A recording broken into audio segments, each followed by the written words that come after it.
ಬಜೆಟ್ನಲ್ಲಿ ಮೈಸೂರು ಬಜೆಟ್ ಆದ್ಮೇಲೆ ನೋಡಿ, ವಿಶೇಷವಾಗಿ ಏನಾದ್ರು ಪ್ಯಾಕೇಜ್ ಕೊಡೋ ಅಂತ ಬಜೆಟ್ ಆದ್ಮೇಲೆ ನೋಡಿ. ಸರ್, ಇನ್ನು ಆರೋಗ್ಯ ಇಲಾಖೆಯಿಂದ ಬಿಡುಗಡೆ ಆಗಿರುವಂಥ ಅಧಿಕೃತ ಆಹ್ವಾನ ಪತ್ರಿಕೆಯಲ್ಲಿ ಉರ್ದು ಇದೆ ಅಂತೇಳಿ ಸಾಕಷ್ಟು ಚರ್ಚೆ ಗ್ರಾಸಲಾಗ್ತದೆ ಸರ್. ಅಡ್ವರ್ಟೈಸ್ಮೆಂಟ್ ಕೊಡುವಾಗ ಉರ್ದು ಪತ್ರಿಕೆಗಳಿಗೂ ಕೊಡಬೇಕಲ್ವಾ?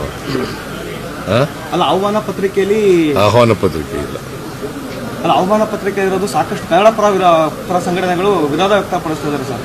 ಕಾರಣ ಯಾವುದೋ ಒಂದು ಸಮುದಾಯನ ಓಲೈಸ್ಕೊಳ್ಳಿಕ್ಕೆ ಬಿಜೆಪಿಯವರಿಗೆ ಅವ್ರ ಅಧಿಕಾರದಲ್ಲಿ ಇದ್ದಾಗ ಏನೂ ಮಾಡಲ್ಲ, ವಿರೋಧ ಪಕ್ಷದಲ್ಲಿ ಇದ್ದಾಗ ಪ್ರತಿಭಟನೆ ಮಾಡೋದೇ ಒಂದು ಚಾಳಿ ಮಾಡ್ಕೊಬಿಟ್ಟಿದ್ದಾರೆ.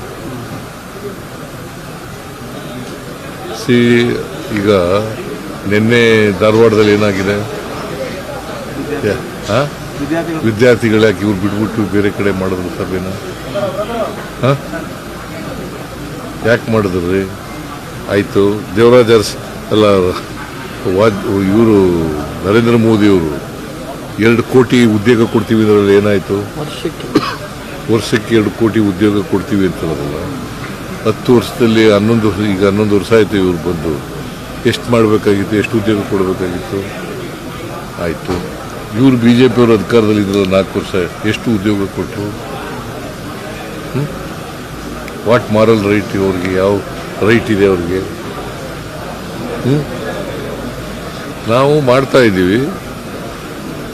ಅದು ಒಳ ಮೀಸಲಾತಿ ಸಮಸ್ಯೆ ಇದ್ದದರಿಂದ ಸ್ವಲ್ಪ ವಿಳಂಬ ಆಗಿದೆ.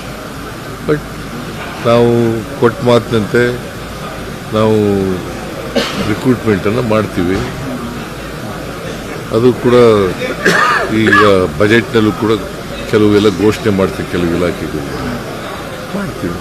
ಸರ್, ಇನ್ನು ಒಳ ಮೀಸಲಾತಿಗೆ ಸಂಬಂಧಪಟ್ಟಂತೆ ಪ್ರವರ್ಗ ಬಿ ಮತ್ತು ಪ್ರವರ್ಗ ಸಿ ಅವರಿಗೆ ಸಾಕಷ್ಟು ಅನ್ಯಾಯ ಆಗ್ತದೆ ಮೀಸಲಾತಿಗೆ ಅನ್ನೋದು ಪ್ರತಿಭಟನೆಗಳು ನಡೀತಾರೆ ಸರ್.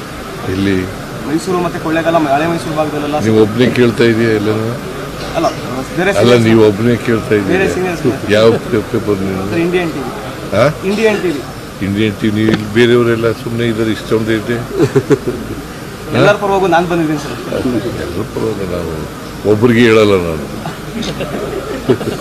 ಅಲ್ಲ ಸರ್, ಒಳ ಮೀಸಲಾತಿ ಬಗ್ಗೆ ಚರ್ಚೆ ಆಗ್ತದೆ, ಅದು ನಿಮ್ಮ ರಿಯಾಕ್ಷನ್? ಪ್ರವರ್ಗ ಬಿ, ಪ್ರವರ್ಗ ಸಿ ಕೇಳೋರು ಬಂದಿಲ್ಲ.